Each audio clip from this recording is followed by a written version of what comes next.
বন্দরে লুট হচ্ছে আমির হোসেন আমুর ভেজিটেবল অয়েল। নারায়ণগঞ্জ বন্দরের চৌরাপাড়ায় আওয়ামী লীগের উপদেষ্টা মণ্ডলীর সদস্য ও সাবেক মন্ত্রী আমির হোসেন আমুর প্রতিষ্ঠিত সুরুচি ভেজিটেবল অয়েল। বন্দরের দেউলি চৌড়াপাড়া আমির হোসেন আমুর ভেজিটেবল অয়েল ফ্যাক্টরির সাবেক এক সেনা কর্মকর্তা মেজর মোহাম্মদ নাসিমের নেতৃত্বে হাজার কোটি টাকার সম্পদ লুটপাট। নীরব ভূমিকায় বন্দর থানার ওসি তরিকুল ইসলাম। বন্দর থানার এসআই মেনাজ সাংবাদিকদের সাথে কথোপকথনের এক পর্যায়ে বলেন, ওরা ওই চক্রটা হচ্ছে বাটপার চক্র, বুঝছেন? ওই যে সেনাবাহিনী, হ্যাঁ সেনাবাহিনী বাটপার চক্র আর কি। সেনাবাহিনী চক্র, সেনাবাহিনীর নাম দিচ্ছে। অপরদিকে ওসি তরিকুল ইসলামের সাথে কথা বললে তিনি বলেন, আমরা বিষয়টি অবগত রয়েছি। ঘটনা জানতে পেরে আমরা একটি মালামাল সহ গাড়ি জব্দ করে সেই স্থানে রেখে দিয়ে চাবি সংগ্রহে রেখেছি। তার জবাবে সাংবাদিকদের প্রশ্ন, তাহলে কোনো সুরাহা না হওয়া পর্যন্ত কাজ বন্ধ থাকা উচিত ছিল? সেই প্রশ্নের জবাবে বন্দর থানার ভারপ্রাপ্ত ওসি তরিকুল ইসলাম বলেন, আমরা সীমিত সময়ের জন্য বলছি কাজ বন্ধ রাখতে, কিন্তু বন্ধ না করলে কি করব? এবং তিনি আরও বলেন, তারা গতকাল বসেছিল, কিন্তু কেউ কোনো শক্তভাবে প্রমাণ দিতে পারেনি। ও সাবেক মেজর বলেছে আগামী বৃহস্পতিবার তারা বসবে। অদ্য সকালে সরেজমিনে গণমাধ্যম কর্মী উপস্থিত হয়ে সকল তথ্য সংগ্রহ করে ওসি তরিকুল হোসেনকে মুঠোফোনে কল দিলে তিনি বলেন, আমাদের কাছে অভিযোগ দিচ্ছে, আমরা তাদেরকে নিষেধ করছি।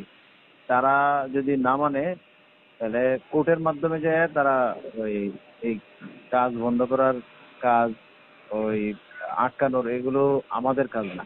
চেষ্টা করছি আমরা যতটুকু করছি, হ্যাঁ জানবারের ক্ষতি হলে আমরা চেষ্টা করতাম। আপনারা তো মনে করেন যে এটা যেন অভিযোগের ভিত্তিতে আপনারা তো মনে করেন যে কারো ধরে নিতে পারতেন। হ্যাঁ, আমরা সাময়িকভাবে চেষ্টা করছি, তারা মানতেছে না। কোর্টের মাধ্যমে এরা নিষেধাজ্ঞা নিয়ে আসুক, আমরা পরামর্শ দিচ্ছি। অন্যদিকে এসপি প্রত্যুষ কুমার মজুমদার বলেন, তারা নিচ্ছে, আর যারা এখানে ভুক্তভোগী তারা মামলা করুক না, সমস্যা কি? এখন আমি বলি আপনাকে, আসলে মামলা কোর্টে করবে, কিন্তু এর আগে তো সব পুলিশ যদি এটা বন্ধই না করতে পারে, ঠিক আছে? শোনেন, মামলা করার পরে যে মামলা করবে সে এটার ব্যাপারে আদালতে আদেশও চাবে যে এরকম এইগুলো রক্ষণাবেক্ষণের জন্য পুলিশকে বা প্রশাসক যারা আছে, ডিসি, বোঝা গেছে, সব পুলিশকেই দিলে তো হবে না। প্রশাসক নিয়োগ করুক প্রয়োজন বোধে, বা সেখানে ডিসির কাছে আবেদন করুক। বুঝছি। অপরদিকে সাবেক মেজর নাসিম হোসেন বলেন, আসসালামু আলাইকুম। জি, আপনি কি মেজর নাসিম বলছিলেন? জি। প্রতিষ্ঠানের মনে করেন বিভিন্ন জিনিসপত্র কাটাকাটি হচ্ছে, এটা নাকি আপনার মাধ্যমে হচ্ছে? হ্যাঁ হ্যাঁ হ্যাঁ। এটা আপনার কাছে কোনো মনে করেন যে কোনো টেন্ডার বা মনে করেন যে মালিকের সাথে কোনো আপনার এগ্রিমেন্ট এরকম কিছু আছে? একটু কাগজগুলি দেখাতে বলেন। আপনাকে একটা কথা বলি, আমার কাছে তো অনেকেই কথা বললো, আমি তো সবাইকে পেপার দেখালাম, কিন্তু আপনারা বারবার আসতেছেন যাচ্ছেন, আপনাদের বেসটা কি? আপনি কাজ করাচ্ছেন, সাংবাদিকের কাজটা কি ভাই? আপনি একজন সাংবাদিক, যেই কাজ হোক সবাইকে। আপনি আমার কথাটা বুঝেন ভাই। আপনি আমার কথাটা শুনেন, আপনি আমার কথা শুনেন।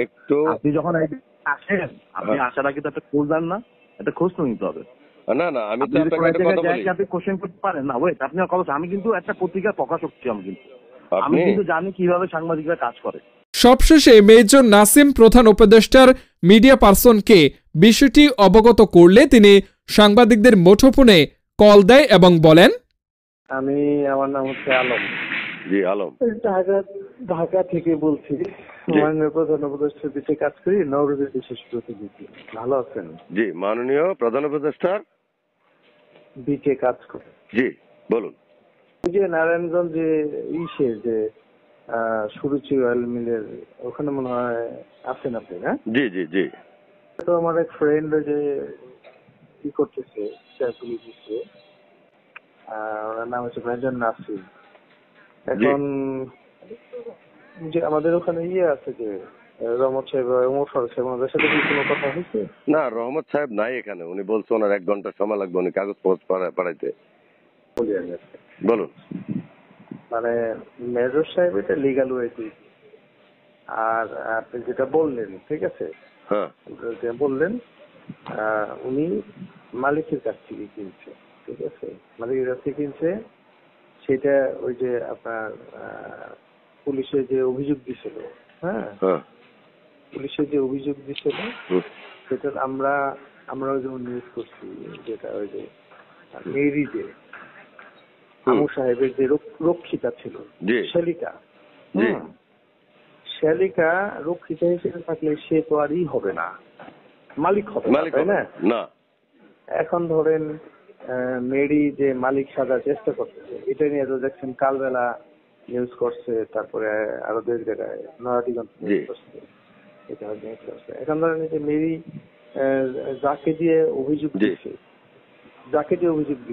সে নিজেকে মেরির স্বামী দাবি করছে, ওখানে একজন অভিযোগ দিচ্ছে।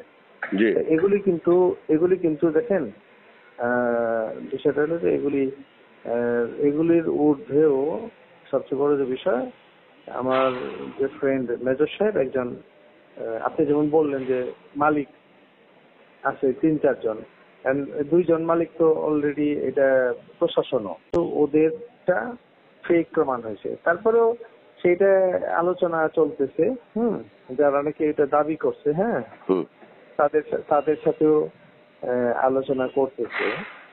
তো সেই ক্ষেত্রে আমার কথা হলো যে মেজর সাহেব, আমি আপনাকে একটা বিষয়ে বলি, শুধু আপনি সাংবাদিক, আমিও সাংবাদিক, আমি এইটুকু আপনাকে বলতে পারি যে মেজর সাহেব কোনো লুটপাট বা দখল করতেছে না, উনি বৈধভাবে মালিকের কাছ থেকে কিনছে, সেটা ডকুমেন্ট আছে। যদিও রহমত সাহেব উনি পাঠাইছে এক জায়গায়, আমিও জানি, আর 1 ঘন্টা লাগবে, কেন বলছে জানি না। এবং সবশেষে মোহাম্মদ জাবেদ আহমেদ সাংবাদিকদের সাথে যা বলেন। হ্যালো, হ্যাঁ বলেন। এরা মালিক পক্ষের কেউ না, ঠিক আছে? জি। এরা একটা চক্র, একটা সিন্ডিকেট তৈরি করছে, ভুয়া মালিকানা দাবি করে, তাদের কোনো কাগজপত্র নাই, দেখাইতে পারে না। জি, ঠিক আছে। এদিকে এই মর্মে যৌথ বাহিনীর 2 ক্যাম্পে অভিযোগ আছে, পুলিশ সুপারের কাছে অভিযোগ আছে, এডিশনাল এসপির কাছে অভিযোগ আছে, বন্দর থানায় অভিযোগ আছে, ঠিক আছে? বুঝতে পারছেন? এখন এসপি তো বলতেছে মামলা করতে, তাহলে আপনারা মামলা কেন গেল না কেউ? মামলা হবে। আচ্ছা, আমি এডিশনাল এসপি মানে স্ট্রংলি নির্দেশ দিয়ে দিছে, বন্দরের ওসিরে কোনো গাড়ি বের হবে না, ঠিক আছে? কোনো গাড়ি বের হবে না, কোনো সমঝোতা ছাড়া, প্রপারলি ডকুমেন্টস শো আপ না করতে পারলে কোনো মাল বের হবে না। আচ্ছা ভাইজান, এখন এটা নিয়ে বসার কথা ছিল, সামনে বসার কথা আছে, বুঝছেন? জি, এই ব্যাপার।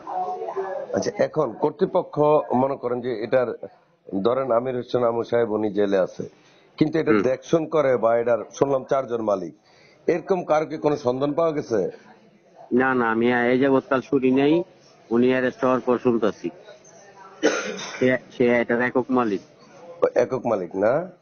হ্যাঁ, সে বিআইডব্লিউটিসি থেকে 85-6 নিলামে এই জায়গাটা সে খরিদ করে, সে ব্যাংকে লোনের মাধ্যমে ফ্যাক্টরি করছে, পরে লোন শুধাইছে, ইউসিএল ব্যাংকে লোন ছিল, ঠিক আছে? এখন তো আর ওনার লোন নাই, আছে?